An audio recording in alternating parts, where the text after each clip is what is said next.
particularly West Sumatra, Padang. This city is facing the sea, and people eat seafood.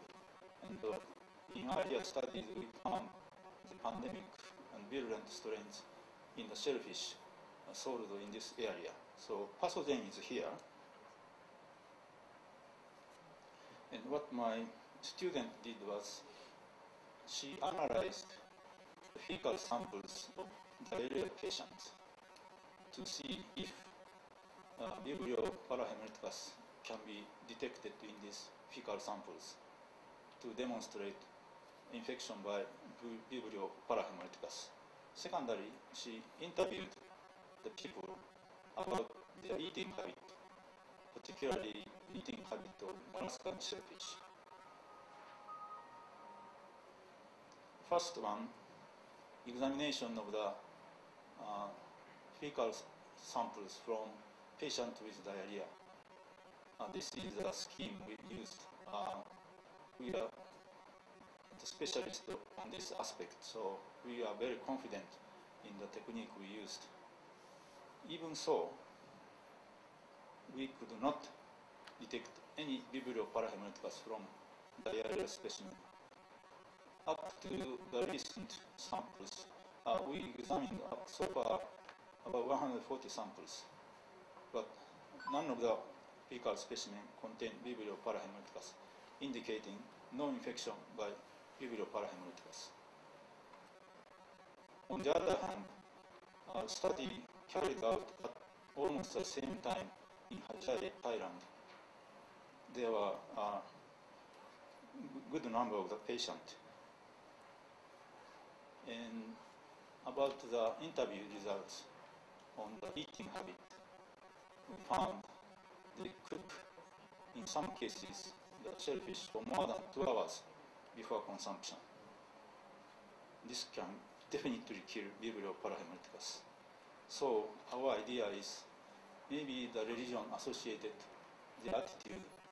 For example, they eat only well-done cooked meat where there is no blood. So bloody crown, you can see maybe the one they don't like. I don't have much time to explain more, but our conclusion was sufficiently cooked molluscan shellfish is a common habit among many Indonesians. So the eating habit cultivated by tradition and religion is an effective preventive measure for Vibrio parahemolyticus infection in this area.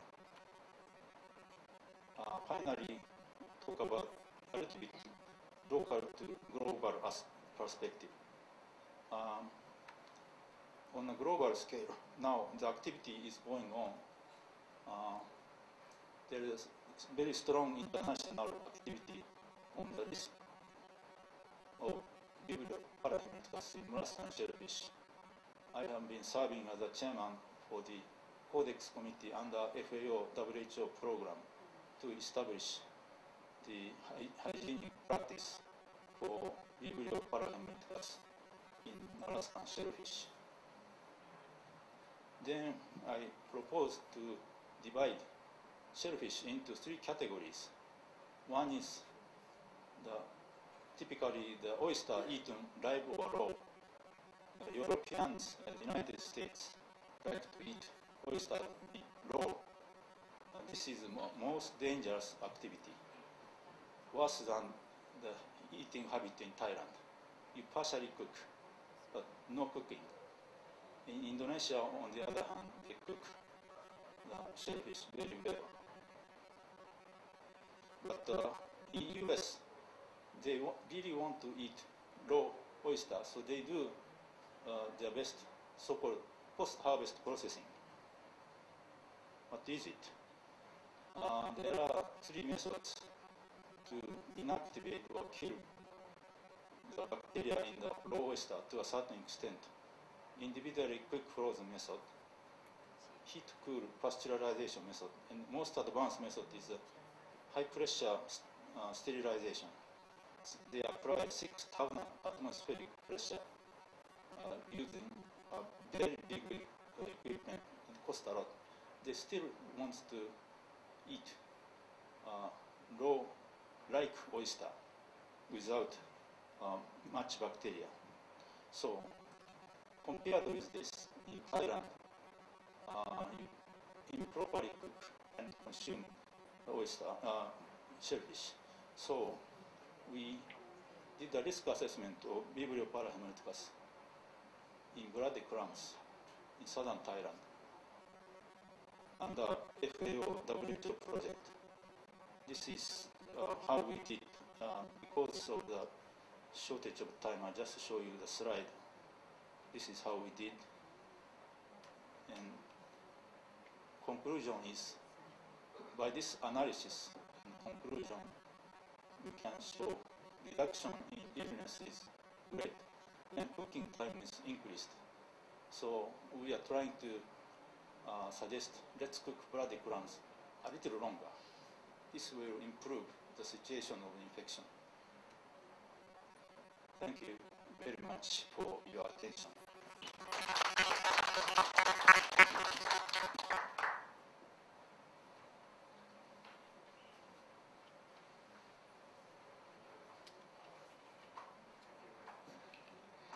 Thank you, Dr. Mitsubishi.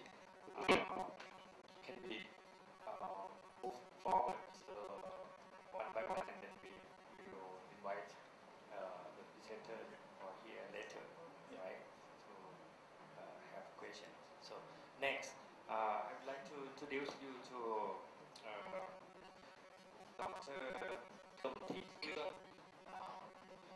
Dr. Komthi Kuong is a medical doctor from Vietnam. She is the vice director of the Serla Traditional Medicine Hospital in Vietnam. And Serla is a province in the northwest area of Vietnam. So she has to travel for so long time. Take 1 day to travel from Serla to Hanoi, and from Hanoi to here. And now today she is on her traditional costume of the Thai in Serla. So please welcome Dr. Kuong.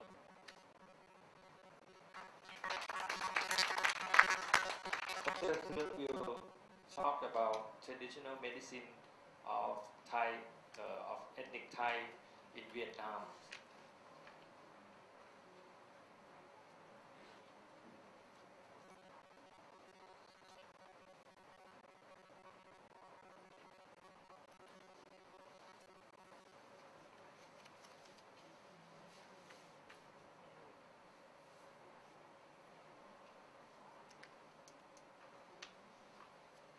I'll be sitting with her in case that she would like to share her black Thai accent with you, because she has so many Thai terms that's very interesting, and I asked her to speak a little bit in black Thai. Then I will help to translate for you to English later. Okay. Please.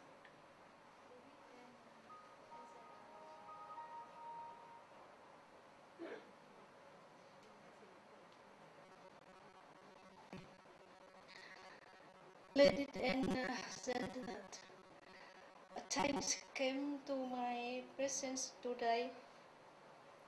Ladies and gentlemen, my presence in tourist human parts. The first Thai ethnic society in Vietnam.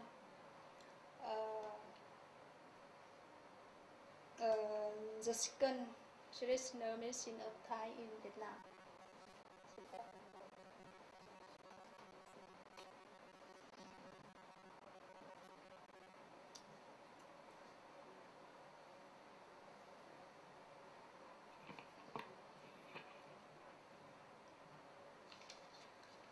Traditional medicine of Thai in Vietnam. Thai clinic Society in Vietnam up to this July. It was estimated that year where 1,449,084. Thai people in Vietnam it is second largest ethnic minority in Vietnam. The largest one is the Thai group.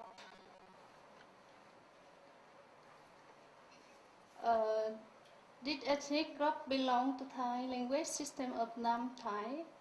The writing system was developed from India, strip and digitally influenced by Khmer.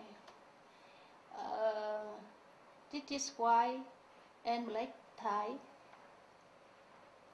Style format social and economic model of Ban Mường, which leads to unique reason for it. Ethnic Thai people do not introduce medical treatment system in the administration most of Ban Mường. Thầy Mo, thầy Cúng, ông Lang, bà Lang play a vital role in medical treatment, which in just transmitted only to the family life.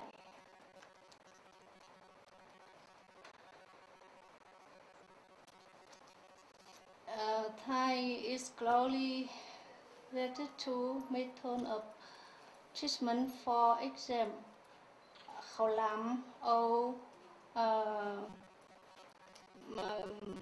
mafua is good for a woman who just give birth or who get ill. Oh, sleep like chầm chéo, heo, deleted, why khom. This soup is good for institute. Food of the ethnic Thai is made from 3 main vegetable and bread and men. As for vegetable, it includes all types of vegetables such as leaf, flower, fruit. Apart from it, Thai people is consume small animal and insects fall in the leaf and soil. Meat and food are available from hunting, fishing, and farming. Thai people prefer to steam or boil vegetable or nung in Thai. They are like to eat hot and spicy food. Special dipping so is chầm chéo made of shell, packaging, and sometimes